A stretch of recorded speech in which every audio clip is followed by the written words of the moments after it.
right their directions. Super to the Chalmers, welcome. D&D from A to Z, spells for you and spells for me. We will see what we will see today.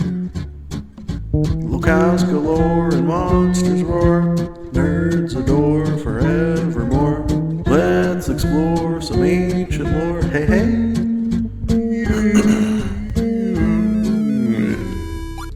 Hello, welcome. My name is Jordan Maywood and I am the Alphabetical DM. This show is one in which I review every monster, every spell, every location that exists within the Forgotten Realms for some reason. I also have a main subject that I'm pointing to.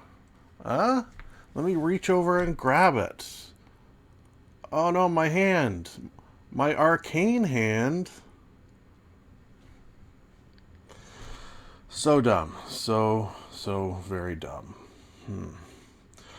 Things I say at the top of the show. Oh, wait, I have a button. Yes. Everything I say in episodes just about will be an opinion, so please be aware of that fact, because I have, sure, we all have some D&D knowledge.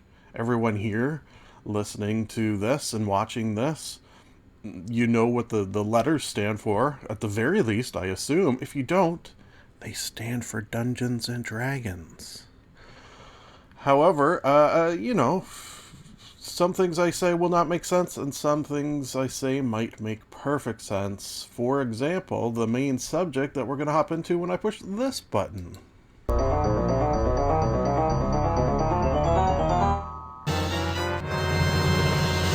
Yes, the main subject of this episode is minis versus theater of the mind versus what I'm calling my method. I'm doing my in quotes because I don't think this is something that I am the only person who has ever used this. Doubtful. Very doubtful. Although I've never played or seen a game that used this method, but I'm sure it is not original. Yeah, I'm fairly positive. Okay, so let's start off with minis. I have played in games with minis. They're very, very cool. The sort of pros and cons we'll explore a little bit, which is they look cool. They help if you're going to play a very sort of a tactical game with a map, where you can have your character and the characters you're fighting against represented. It makes things like figuring out where your spells are going to pop off. Are you within range of your attackers and attackees? Things like that definitely help. So I think it is the coolest. Now, if money was no object, space was no object, I think the potential to have the deep down, very exciting way of doing things is probably with minis, and that's what I would do. But money is an object, space is an object, and the fact that I do very custom sort of baddies for the most part. I'm not going to be able to find minis that represent them a lot of the time, so there's that as well. Yeah, and then there's the cost. They're not cheap. If you are a member of a Facebook D&D group, you will see just innumerable posts about people looking to buy minis in bulk. Where can I get cheap minis? Questions of that nature. So if you have them, they're good. If you don't have them, I think there's other methods such as theater of the mind. This is an interesting one, and I think works best in games in which there's maybe less battle, or the battles are less tactical, in the sense that I'm just going to say I attack the guy over there, without necessarily worrying about how far away he is. Having a rough idea in your mind. If you're not using maps, obviously, this is a good way to do it. You can use maps and not minis. Just have a picture of the map and say, this probably works well in an online setting. Have a picture of the map for everyone to see, and then your players can say things like, oh, okay, I move to the top right corner of this map and attack the character that the DM has said is in the middle of the map, things of that nature. So that's sort of a cross between full theater of the mind and just take out the mini. See, there's many variations. There's no sort of black and white with this subject, I would say. Yeah, lose some of the functionality, but perhaps enhance a story in RP. Just from the sense that you are going to have to, as the DM especially, describe what the baddies look like, as opposed to just have a little mini inside. This is what it looks like. You're going to have to be a little more in depth, which probably can't help but enhance some of the feeling that you're in the game, as opposed to you're looking at this little piece of plastic or whatever. So again, you're losing some things, you're gaining some other things, I feel like. Okay, so now let's move into my method. Can't afford all the minis, and I like to have some tacticality. I'm not 100% sure if that's a word, but it sounds like it is, so I'm going to use it. Okay, so, excuse me. I've shown this before. It's my Dungeon Master Tool, DMT for short.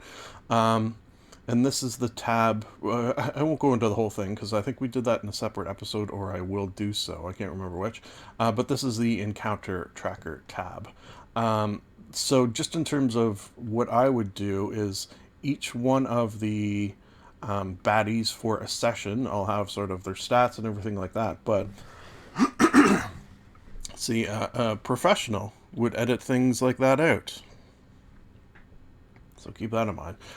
So I could just click on any of these, and then an image will pop up of what they look like. And I'll usually have these open. Excuse me, I just have to adjust something here. Again, don't pay attention to this part. Nothing going on here. You didn't see nothing. So I would have all these open for the session, and then, things happen like last session. If you listen to my podcast, I read the recap there. Things will happen where you'll need a baddie that you don't have prepared, and then I'll just Google an image and throw it up. But I'll usually have things like this prepared. And the other thing I do is I used to have these all linked to just Google image search things, but every once in a while those links will die, so you'll click on it and then nothing will be there anymore. So I started downloading the pictures and uploading them to was this Dropbox. And that way I know I'll always have them, sort of thing. So I would just have the map on a TV. I should show my setup at some point. Mental note to do so. So I would have the map on a TV and little chess pieces. You know what? Do I have them here? I don't. Oh, well, I do have the board. So I bought these little travel chess pieces. I don't think there's any inside this. No, there's not. So what I would do is take the pieces out of that, and rather than use minis, I use those to represent the baddies, and the players, if they don't have minis, would be on the television. Oh, jeez. Don't pay attention. This will be edited out. I have no doubt. Editor? Edit that out. I don't have an editor. And then on the screen, I would have a representation of, well, let's just use this as an example again. So I would have, this is the plane of Arcadia. So let's see what my Arcadia would look like. Okay, so I would have this on the screen, and then say a battle ensued, as it is wont to do. I would then sort of throw this image up on top of that. So it's sort of like 2-in-1 on one screen, on sort of a big TV. So it gives sort of, I feel like, the best of both worlds, in that you have the tacticality of the map with the minis, which are just little travel chess pieces, but then you also have the coolness of what the baddies look like, or the NPCs. Sometimes I'll throw up NPCs as well. That's why I feel like it gives sort of a best of both worlds approach. You listening to this, curious what sort of setup you like? Do you like minis? Do you like theater of the mind? Do you have your own way that I haven't even considered before? I want to know. Let's move on to Monster, which you really came here for. The reviewing of things for some reason.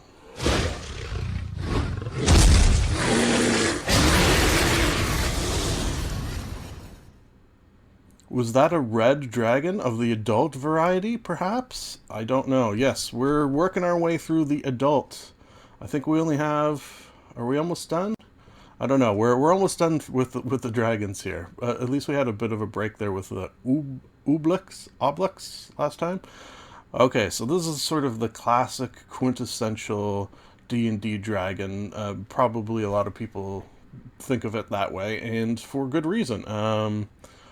So, strength, draconic. You're not going to probably too much is going to surprise you here. When you think of a dragon, things that this dragon has are probably what you think of.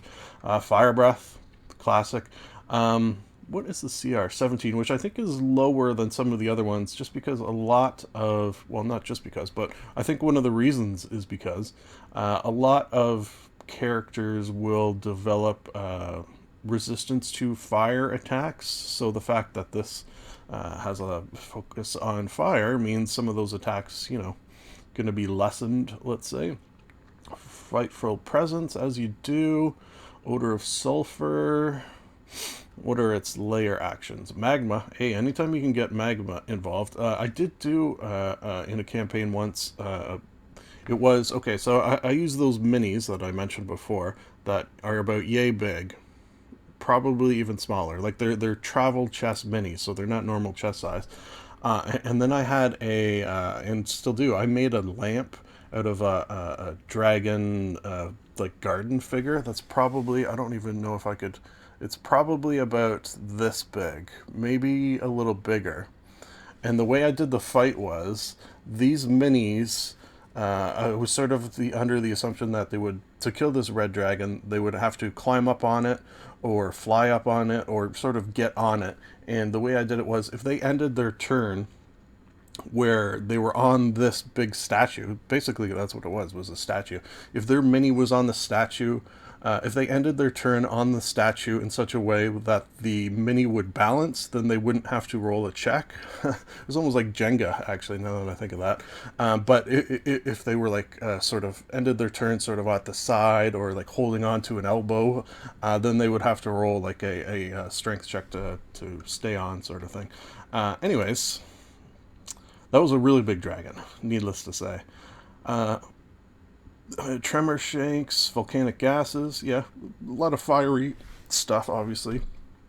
Small earthquakes. Ooh, you get some hot springs. That's pretty nice.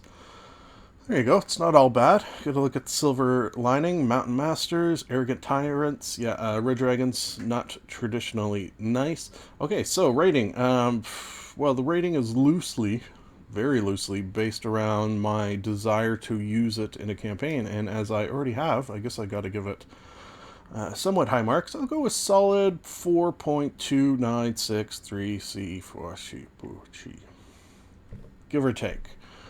All right, so let's move on to spell. All right, I forgot to look at some red dragons. Yep. That's what they look like, all right. Just like that. Moving on to Arcane Hand for the spell. Interesting. You create a large hand of shimmering, translucent force in an unoccupied space that you can see within range. The hand lasts for the spell's duration and moves as you command it, mimicking the movements of your own hand. Isn't that just Mage Hand? No. Because it's a lot more powerful. It's an object, AC of 20, hit points equal to your hit point maximum. That's interesting. If you... What level is this spell? Oh, pretty high. If you were sort of getting... what class can cast this? Wizard only. So get your wizard up to enough that it can cast a 5th level spell, and then do the rest in Barbarian to get as many hit points as you want. Maybe the toughness feat Maybe, what's the dwarven one where you get extra hit points? Really, really get your hit points up high and focus a build entirely around making this spell as powerful as possible? I don't know. Dumb things to think of. It is a strength of 26, dexterity of 10. The hand doesn't fill its space. I guess that means two characters, this and a PC or a NPC or a baddie could exist in the same space. That's sort of interesting. Bonus action, you can move it up to 60 feet, so it's pretty quick. Oh yeah, and it has attacks, whereas Mage Hand does not. Clenched Fist. Hand strikes one creature, an object within 5 feet.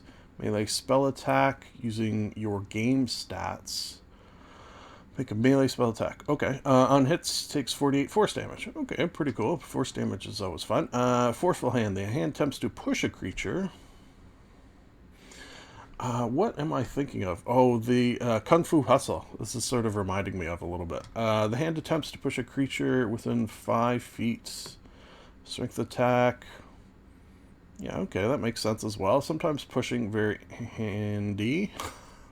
That was not on purpose, that pun, which are the best times. Grasping Hands. Huge. How big is this hand? Use the hand's strength score to resolve the grapple. Oh, and the strength score is 26, so you're probably going to be successful at grappling, most likely. Can use a bonus action to crush it. Yeah, this is my favorite one, the Grasping Hand, definitely. Interposing Hand. The hand interposes itself between... Okay, so it can give you a little protection as well. Needless to say, a lot of different things possible with this, and has come up on this quite a number of times. Any spell that has things to choose from, different abilities built into it like this, you usually end up giving high marks, and this is no exception, I think. 6 level or higher, damage goes up. Perfect, perfect. I think this is an easy 5 out of 5. Like, to the degree where I even thought there of building a build around making this hand as strong as possible. So, Arcane Hand gets a very high mark. Okay. Let's see.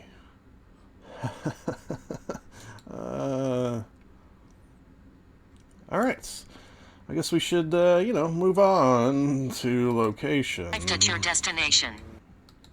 Our destination, of course, Adhe Wood. Adhe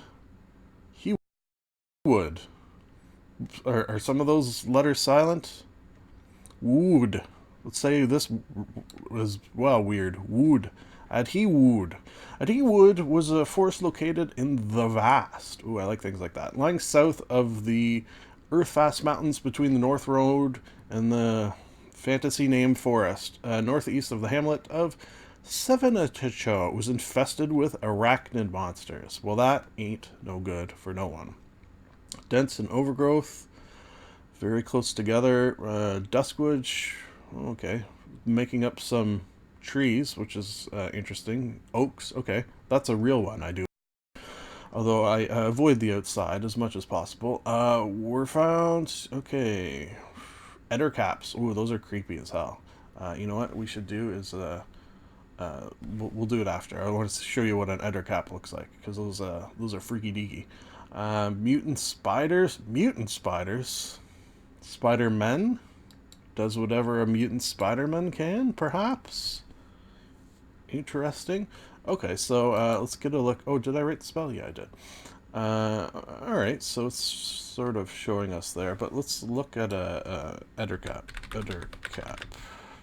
Usually helps to put 5e. Ah, yeah. Pretty freaky deaky. There was, in one of the Baldur's Gates, I remember seeing these things and being like, ugh. Because they're usually accompanied by spiders as well, so you usually end up fighting these things with spiders. So, Adhe Wood, take a mark off for the name, because it's dumb. But then the whole arachnid, tightly knit forest mutant spider thing, That's going to bump you up a little bit to 4, right down the center of a 4. Moving on to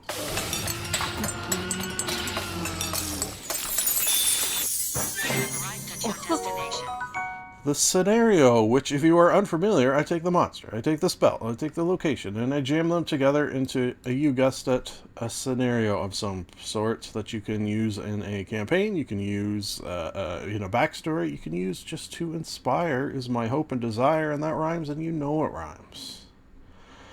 Adhe Wood was infested with spiders of all shapes, sizes, and magical genetic abnormalities.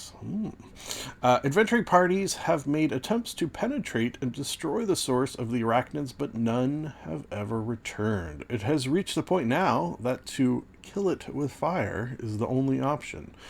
Normal means to light the wood proved unfruitful, so more drastic measures were... spelling mistake. Were taken in the form of dragonfire, specifically one of the hottest of all magical fires, that of an adult red dragon. Getting a red dragon to help out of the goodness of its heart is obviously not really an option, so a group of wizards... now here I question, what is a group of wizards called? Not a coven, I don't think, although that's along the lines. A pack, a murder, a parliament? I don't know. I'll tell you what, if you have an idea what a group of wizards is called, let me know in the Underdark below. Banded together and use the spell Arcane Hand to both get the dragon into place and also tickle its fire-breathing glands in what ended up being a sort of fantasy flamethrower. Fantasy flamethrower, basically. Fantasy flamethrower is hard to say. Fantasy flame... Alright, moving on to Fantasy Flamethrower.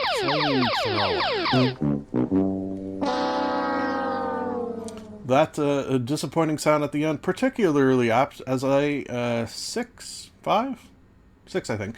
6 episodes have dropped from my perspective, and I have yet to have a viewer question in the Underdark below. So please feel free to throw one down there, and I will answer it in a video. Is the idea, is the plan, until, if I should say, that happens. I have been taking questions from various Facebook D&D related groups because, you know, that's fun to do, and there's still questions, they're just not specifically directed at me. So the question here is, the party knowingly entered an area of dangerous magical radiation. What mutations will they develop from overexposure? I really like this question. These are the types of questions I like. Not so much ones based on rules, like you know, I can answer those, but they're not as fun. Like, I like ones that are sort of breaking stories, is maybe trouble figuring ways past story related things, maybe with a mechanic of some sort. Okay, so I like to use a sort, and this is what I responded to this person's questions. I like to use a sort of formula, and I think maybe this has come up on the podcast before for a question. A similar thing because of this formula I use. Formula where it fits that uses all the ability scores. For example, for this one in particular, I was thinking that the radiation either affects whichever your PC stats is highest or lowest. DM's choice, but I think affecting lowest might make sense logically, as it is most prone to be effective since it is weaker.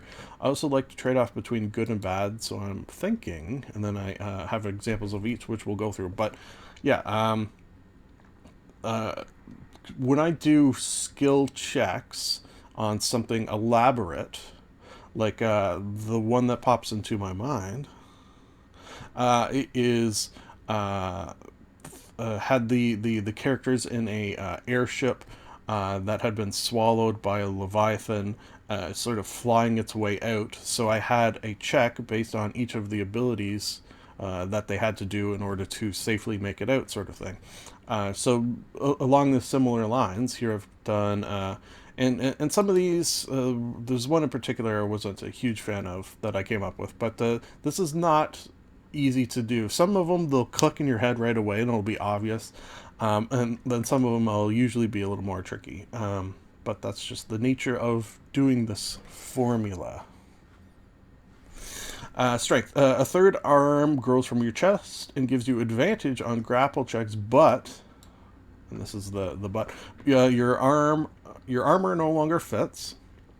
And once a day, it acts on its own accord. DM to decide when and how. Yeah, so that one would be fun for a DM, I feel like, because you could, during a fight, say, have the arm grab the weapon out of the character's hands and throw it at the bad guy or something to that effect, and he didn't have control out of it. Things of that nature to depending on how mean a DM you're going to be, you can have a lot of fun with that.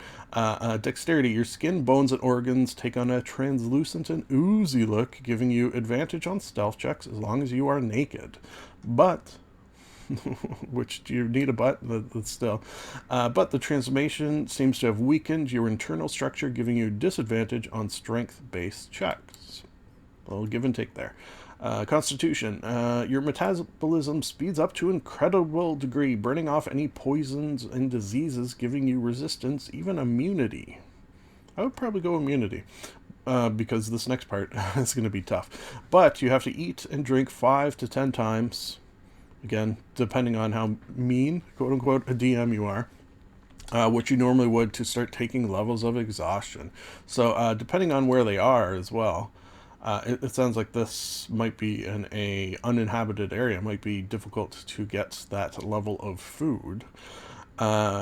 Intelligence. Part of your brain you did not even know existed sparks into life, allowing you to quickly learn any language you hear as long as you hear it spoken for an hour. But for every new language you learn in this manner, your charisma score goes down 1 point as you become more and more strictly analytical and less caring of the thoughts and feelings of those around you. A little give and take there. A third eye grows, wisdom. A third eye grows from your forehead, giving you advantage on perception checks, but either the eye has sunlight sensitivity. I thought that was sort of an easy option. Or maybe it will show you things that are not there 1 to 4 times a day. DM to decide where and how. So similar to the arm, the extra arm being under the DM's control, these visions could be under the DM's control as well. That one was just okay. Wisdom was a tough one for me for this one. You become charisma. You become hideously deformed by the radiation, giving you disadvantage on all charisma checks except intimidation, because you're going to be freaky to behold, which you have advantage. Also, aberrations have a % chance to treat you favorably based on their CR. So my thought there was, this one I like just because I'd never thought of tying any abilities to a monster's CR before, so that one I sort of liked, just because it was something new I'd never sort of wrapped my mind around. So like a low CR aberration, and you'd have to work out the percentages, but maybe you'd go 50% for a low, and then the higher it is, depending on the scenario as well, how likely they are to treat you favorably or not immediately attack. And maybe it's also affected by who is around you, like if the rest of your party is with you, versus if you're by yourself, and there's things you could add into this percent. Just sort of do it on the fly is probably what I would do. So folks, guess what that means? Now that we made it to the end. It's done! It sure is. We did it. An episode. I guess. Technically it is. I don't like to beg, borrow, and steal for subscribers, for likes, for notification bell ringings. So instead I bribe for them. Yes, this lovely organization here will, for every 100, 200, 400, 800, when I reach one day, no doubt, that level where this channel starts making money, will be getting donations from me. So please, basically, what I'm saying here is a couple of button clicks, and that's all it will take for a great organization. TakeThis.org helps us with mental health issues, and is also sort of intertwined with the world of gaming, so a perfect fit for me, needless to say, and they could use your help and my help. So, that's it. We did it. We did it. Folks, that leaves the final thing to say, which is always the final thing to say, which is, it's nice to be nice to the nice.